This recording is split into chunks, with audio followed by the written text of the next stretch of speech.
Hello friends, ഞാൻ അനിൽകുമാർ. എല്ലാവർക്കും നമസ്കാരം. വിവിധ കമ്പനി കോർപ്പറേഷനുകളിൽ LD ടൈപ്പിസ്റ്റ് തസ്തികയിലേക്കുള്ള നോട്ടിഫിക്കേഷൻ ഇതായി എത്തുകയാണ്. ടൈപ്പിംഗ് യോഗ്യതയുള്ള ഉദ്യോഗാർത്ഥികളെ സംബന്ധിച്ച് വളരെ സന്തോഷപ്രദമായ ഒരു കാര്യമാണ്. 2026 മാർച്ചിന് മുൻപ് തന്നെ secretariat, PSC, local audit fund തുടങ്ങിയ സ്ഥാപനങ്ങളിലേക്കുള്ള കമ്പ്യൂട്ടർ അസിസ്റ്റന്റ് നോട്ടിഫിക്കേഷനും യൂണിവേഴ്സിറ്റിയിലേക്കുള്ള കമ്പ്യൂട്ടർ അസിസ്റ്റന്റ് നോട്ടിഫിക്കേഷനും എത്തും. അപ്പോൾ ഒരേ ക്വാളിഫിക്കേഷനിൽ ആ ഉദ്യോഗാർത്ഥികളെ സംബന്ധിച്ച് തുടർച്ചയായി പഠിച്ചു പോകാനുള്ള ഒരു അവസരം ഇവിടെ ലഭ്യമാവുകയാണ്. നമുക്കറിയാം, ഇപ്പോൾ നമുക്ക് നോട്ടിഫിക്കേഷൻ എത്തുന്ന ടൈപ്പിസ്റ്റ് ഗ്രേഡ് കമ്പനി കോർപ്പറേഷൻ സംബന്ധിച്ചിടത്തോളം അതിന്റെ സാലറിയെ പറ്റി പറഞ്ഞാൽ വിവിധ കമ്പനി കോർപ്പറേഷനുകൾ ആയതുകൊണ്ട് തന്നെ വിവിധ കമ്പനി കോർപ്പറേഷനുകളിൽ സാലറി വ്യത്യസ്തമാണ്. ഇപ്പോഴൊരു ലിസ്റ്റ് നിലനിൽക്കയാൽ ഈ തസ്തികയെ സംബന്ധിച്ചിടത്തോളം ഈ തസ്തികയുടെ വേക്കൻസി എന്ന് പറയുന്നത് ആന്റിസിപ്പേറ്റഡ് എന്നായിരിക്കും പറയുക. ഇതിന്റെ ക്വാളിഫിക്കേഷനെ പറ്റി പറയുമ്പോൾ SLCയോട് ഇക്വലന്റ്, പക്ഷേ SLC ഉള്ളവർക്ക് എല്ലാം അയക്കാൻ പറ്റുമോ? പറ്റില്ല. SLCയോടൊപ്പം ടൈപ്പ് റൈറ്റിംഗ് ഇംഗ്ലീഷ് ഹയർ ഉണ്ടാകണം. അത് KGT ആകാം, MGT ആകാം. Computer word processing or equivalent ഉണ്ടാകണം. കമ്പ്യൂട്ടർ വേർഡ് പ്രോസസ്സിംഗ് ഉണ്ടാകണം. ഇക്വലന്റ് ആയിട്ടുള്ള ക്വാളിഫിക്കേഷൻ അല്ലെങ്കിൽ ഉണ്ടാവണം. ടൈപ്പ് റൈറ്റിംഗ് മലയാളത്തെ സംബന്ധിച്ചായിട്ടുള്ളത് എങ്കിൽ അവിടെ ഒരു പ്രത്യേകതയുണ്ട്, നിങ്ങൾക്ക് അറിയാവുന്നതാണ്. അന്ന് 2002 ജനുവരിക്ക് മുൻപ് വേർഡ് പ്രോസസ്സിംഗ് KGT ക്വാളിഫിക്കേഷനിൽ ഉൾപ്പെട്ടിരുന്നില്ല. പക്ഷെ അതിനുശേഷം നമ്മൾ KGT പഠിക്കുമ്പോൾ അതിനോടൊപ്പം തന്നെ വേർഡ് പ്രോസസ്സിംഗ് നമുക്ക് ലഭിക്കുന്നതാണ്. ഇനി 2002 ജനുവരിക്ക് മുൻപ് പാസ്സായിട്ടുള്ളവരാണെങ്കിൽ പ്രത്യേകം വേർഡ് പ്രോസസ്സിംഗ് അതിന്റെ ഇക്വലന്റ് ആയിട്ടുള്ള ഏതെങ്കിലും ക്വാളിഫിക്കേഷൻ കരസ്ഥമാക്കിയാൽ മതിയാകും.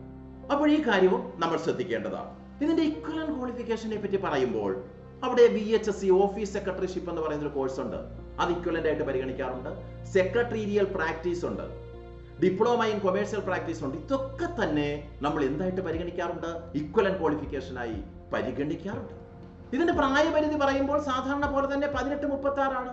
ഒരു സാധാരണ ഉദ്യോഗാർത്ഥിയെ സംബന്ധിച്ചിടത്തോളം 2/1/1989 1/1/2007 മധ്യേ എന്ന് പറഞ്ഞാൽ ഈ ഡേറ്റ് കൂടെ ഉൾക്കൊണ്ടാണ് ജനിച്ചിട്ടുള്ളവരെ സംബന്ധിച്ച് അപേക്ഷിക്കാൻ പറ്റും. പക്ഷേ നിങ്ങൾ ബാക്ക്വേർഡ് കമ്മ്യൂണിറ്റി ആണെങ്കിൽ 3 വർഷം ഇളവ് ലഭിക്കും. അപ്പോൾ നിങ്ങളെ സംബന്ധിച്ച് 2/1/1986 അതിനുശേഷമോ ജനിച്ചിട്ടുള്ള ആളാണെങ്കിലും അപേക്ഷിക്കാൻ കഴിയും.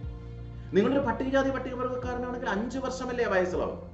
അവിടെ നിങ്ങളെ സംബന്ധിച്ച് 2/1/1984 ജനിച്ചിട്ടുണ്ടെങ്കിലും അയക്കാൻ പറ്റും. അത് മാത്രമല്ല, പിന്നീട് ജനറൽ റൂൾസിൽ ഒരു നിയമപ്രകാരം അവരെ സംബന്ധിച്ചിടത്തോളം ഡിഗ്രിക്ക് താഴെയുള്ള ഒരു ക്വാളിഫിക്കേഷൻ ആണെങ്കിൽ അവർക്ക് 50 വയസ്സ് വരെ അയക്കാനുള്ള ഒരു വയസ്സിളവും പട്ടികജാതി പട്ടികവർഗത്തെ സംബന്ധിച്ചും പട്ടികജാതി പട്ടികവർഗത്തിൽ നിന്ന് കൺവെർട്ട് ചെയ്ത് പിന്നോക്ക സമുദായത്തിലെത്തിയ ആൾക്കാരെ സംബന്ധിച്ചും നൽകുന്നുമുണ്ട്. അപ്പോൾ ആ കാര്യങ്ങളൊക്കെ നമ്മൾ ഓർക്കേണ്ടതാണ്.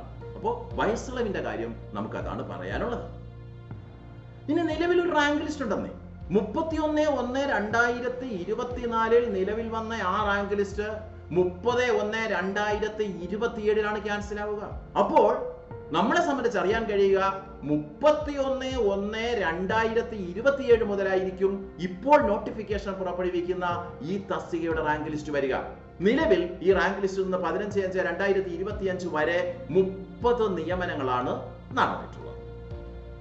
പിന്നെ ഇതിന്റെ സിലബസിനെ പറ്റി പറയുമ്പോൾ വളരെ ശ്രദ്ധയോടുകൂടി കൈകാര്യം ചെയ്യുന്ന ഒരു ഉദ്യോഗാർത്ഥിക്ക് ഇത് പിടിച്ചെടുക്കാൻ എളുപ്പമാണ്.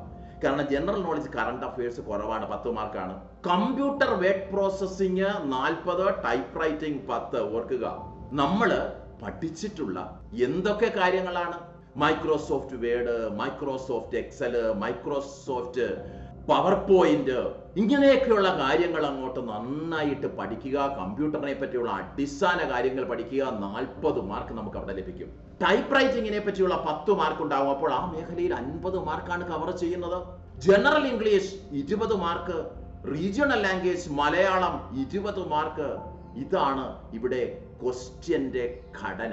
അപ്പൊ ഈ ഒരു ഘടന മനസ്സിലാക്കിക്കൊണ്ട് ഇനി വരുന്ന പരീക്ഷകൾക്കൊക്കെ തന്നെ ഇതേ ഘടനയാണ് വരിക. അപ്പോൾ ഈ ഘടന മനസ്സിലാക്കിക്കൊണ്ട് നമ്മൾ ഇപ്പോഴേ പ്രിപ്പയർ ചെയ്ത് തുടങ്ങിയാൽ, ഇപ്പോ ഈ ടൈപ്പിസ്റ്റ് വരുന്നു, ഞാൻ പറഞ്ഞ പോലെ പിന്നാലെ നോട്ടിഫിക്കേഷനുകൾ എത്തുകയല്ലേ. പിന്നാലെ നോട്ടിഫിക്കേഷൻ LD ടൈപ്പിസ്റ്റ് നവംബർ 2025 വരാൻ സാധ്യത. ഫെബ്രുവരി 2026 computer assistant grade 2 university in Kerala വരികയാണ്. പിന്നീട് computer assistant grade 2 government secretariat, KPSC, പിന്നെ ലോക്കൽ ഓഡിറ്റ് ഫണ്ട് തുടങ്ങിയ സ്ഥാപനങ്ങളിലേക്ക് മാർച്ച് 2026 വരാനാണ് സാധ്യത. അപ്പോൾ ഇതിലൂടെ കടന്നു പോയിക്കൊണ്ട് നമുക്ക് നമ്മളുടെ ഗവൺമെന്റ് ജോലി എന്ന സ്വപ്നം സാക്ഷാത്കരിക്കാനുള്ള ഒരു അവസരം ലഭ്യമാകും. നിങ്ങൾക്ക് ഏവർക്കും അറിയുന്നത് പോലെ തന്നെ KGT ക്വാളിഫിക്കേഷൻ അല്ലെങ്കിൽ ടൈപ്പിംഗ് ക്വാളിഫിക്കേഷൻ ഉള്ളവർക്ക് ഇത് അയക്കാൻ കഴിയൂ എന്നുള്ളത് കൊണ്ട് തന്നെ മറ്റു തസ്തികകളേക്കാൾ കോമ്പറ്റീഷൻ ഇവിടെ കുറയും, ആപ്ലിക്കൻസിന്റെ എണ്ണം കുറവായിരിക്കും. അപ്പോൾ ക്വാളിഫിക്കേഷൻ ഉള്ളവരൊക്കെ അവിടെ ക്വാളിഫിക്കേഷൻ ഉള്ളവർക്കേ അപേക്ഷ അയക്കാൻ കഴിയും. ക്വാളിഫിക്കേഷൻ ഉള്ളവർ കൃത്യമായിട്ട് അപേക്ഷ അയക്കുക, തുടർന്ന് വരുന്ന നോട്ടിഫിക്കേഷനുകൾക്കും അപേക്ഷ അയക്കുക, നന്നായി പഠിക്കുക, ആ ഗവൺമെന്റ് ജോലി എന്ന സ്വപ്നത്തെ സാക്ഷാത്കരിക്കാൻ ശ്രമിക്കുക.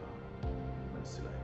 അപ്പോൾ നമ്മൾ ആ ഒരു സിസ്റ്റമാറ്റിക്കായിട്ടുള്ള അവിടെ നമ്മൾ സിസ്റ്റമാറ്റിക്കായിട്ട് പ്രവർത്തിക്കാൻ തയ്യാറായാൽ തീർച്ചയായും നമ്മളുടെ സ്വപ്നങ്ങൾ സാക്ഷാത്കരിക്കപ്പെടുക തന്നെ ചെയ്യും.